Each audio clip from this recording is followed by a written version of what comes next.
for the third poem, One is Blindness, composed by John Milton. John Milton is the greatest poet of English literature. He has written a great epic, Paradise Lost. He was born on 9 December 1608 in London.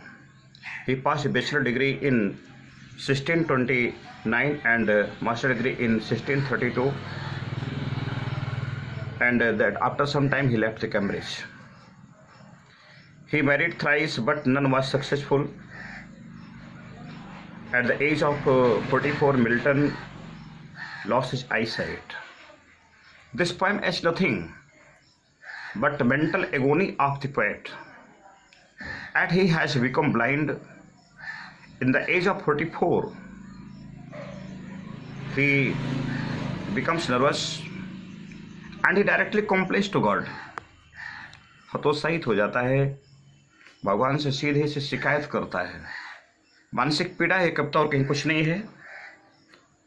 John Milton कविता में अपने दुख दृष्टि खो जाने पर दुख व्यक्त करते हैं। उनके अनुसार वह अब अपनी काव्य प्रतिभा का प्रयोग ईश्वर की सेवा में नहीं कर पाएंगे। Before our birth almighty God provides us a talent, and with the talent we have to pass our life. Somebody has talent of mathematics, somebody has talent of English, somebody has talent of physics or chemistry, etc. Now John Milton has talent of poetic, but now in the age of 44 he becomes blind, and he's very sad. He's very sorry that he will not be able to create any poem in praise of God.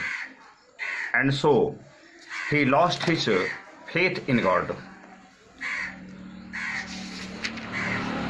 He thinks that now he will not be able to use the poetic talent in the service of God, but soon he realizes that God does not need man's work or his gift. Rather, those who surrender to the will of God are also the best devotees of God. जो व्यक्ति भगवान के लिए अपने आप को समर्पित करता है, वह व्यक्ति वास्तव में भगवान के सर्वश्रेष्ठ पूजा करता है। In the age of 44, when I consider how my life is spent, जब मैं चिंतन करता हूँ, सोचता हूँ, विचार करता हूँ, मेरे आंखों की ज्योति कैसे चली गई, आंखों का विजन मेरा कैसे चला गया। इन हाफ मैडेज, मेरी उम्र के आधे पड़ाव पर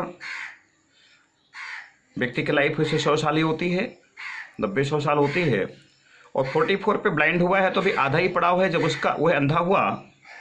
इन this dark world and wait, इस अंधकार से, अज्ञान से विस्तृत संसार में, where everybody is ready to cheat, जहाँ पर हर व्यक्ति दूसरे व्यक्ति को धोखा देने के लिए तैयार है, उस अज्ञान से, अंधकार से परिपूरित संसार में वो व्यक्ति अंधा हो गया 44 पर।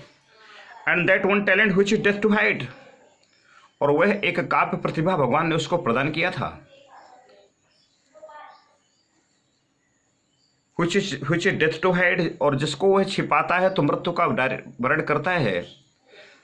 John Milton knows well that if he tries to hide the poetic talent, it means it that he is directly choosing the path of death, and so he can not hide his poetic talent, but now due to his blindness he will not be able to create any poem in the service of God.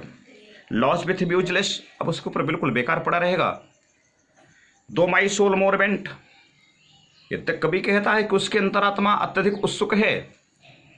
To create, to serve God, to create some poem in service of God, to serve dear with my maker, अपने परमपिता परमेश्वर की सेवा करने के लिए उसकी अंतरात्मा बिल्कुल उत्सुक है, व्याकुल है।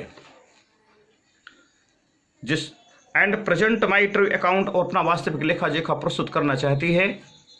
लेस्ट ही रिटर्निंग साइड, कहीं ऐसा ना हो कि मृत्यु के बाद in the day of judgment, Muslim में क़यामत के दिन, हिंदुओं में निर्णय के दिन, कहीं ऐसा ना हो कि मरने के बाद मैं भगवान के सामने पहुंचूं, भगवान मुझसे पूछे, young man I have given you the poetic talent but you have misused the poetic talent. कहीं ऐसा ना हो कि लेस्ट ही रिटर्निंग चाइल्ड, मुझे वह डांट सके। Doth God exact day labour light day night, आगे कभी एक बड़ा मूर्खतापूर्ण प्रश्न करता है कि क्या आँखों की विजन ज्योति जाने के बाद भी मुझसे सश्रम परिश्रम पूरे दिन परिश्रम की उम्मीद भगवान करता है? आई फाइनली, आज मैं बड़ी मूर्खतापूर्ण प्रश्न अपने आप से करता हूँ, बट पेशेंस टू प्रिवेंट, लेकिन मेरा धैर्य मुझे उत्तर देता है, रोकता है। दैट मर्मर सोन रिप्लाई, वह बड़बड़ाहट मुझ सीखता से उत्तर देती है। शास्त्र भी कहता है कि अगर व्यक्ति को अपनी आत्मा की आवाज़ सुनाई पड़े तो उसकी आत्मा उसे उत्तर देती है। ठीक उसी प्रकार वह बड़बड़ाहट उस सीखता से उत्तर देती है और कहती है कि God doth not need either man's work, भगवान को मनुष्य के किसी कार्य की आवश्यकता नहीं है। लोग भगवान पर विश्वास करते हैं कि वो पूर्वज उन्हें बताते चले जाते हैं, और ना तो पूर्वजों ने भगवान को देखा ना हमने भगवान को देखा, but everybody has a great hope in God, great faith in God. और इज ओन गिफ्ट, ना तो उसके किसी प्रकार उपहारों की आवश्यकता है। Who best bear his mild yoke, a man goes to temple and praise God, offers many things there only for his own mental satisfaction. We go to temple, we pray God only for our mental satisfaction and best bear his mild योक। योक होता है जिम्मेदारी, और बहुत पहले लोग खेती करते थे तो एक जुआ होता था जिसको कि बैल के कंधे पर रखा जाता था, उसको भी एक जिम्मेदारी कहते हैं। तो कवि ने कहा, कवि को उत्तर मिला कि who best bear his mild yoke, भगवान के द्वारा दी गई जिम्मेदारी, दी गई जुए को जो ठीक से धारण करता है, ठीक से पूरा करता है, दे सर्व हिम बेस्ट, भगवान की सबसे अच्छी पूजा करते हैं, सबसे अच्छी सेवा करते हैं। अगर हम किसी व्यक्ति के द्वारा किए गए बताए गए कार्य को ठीक से पूरा करते हैं तो हम उस व्यक्ति के प्रति हम ज़्यादा समर्पित हैं।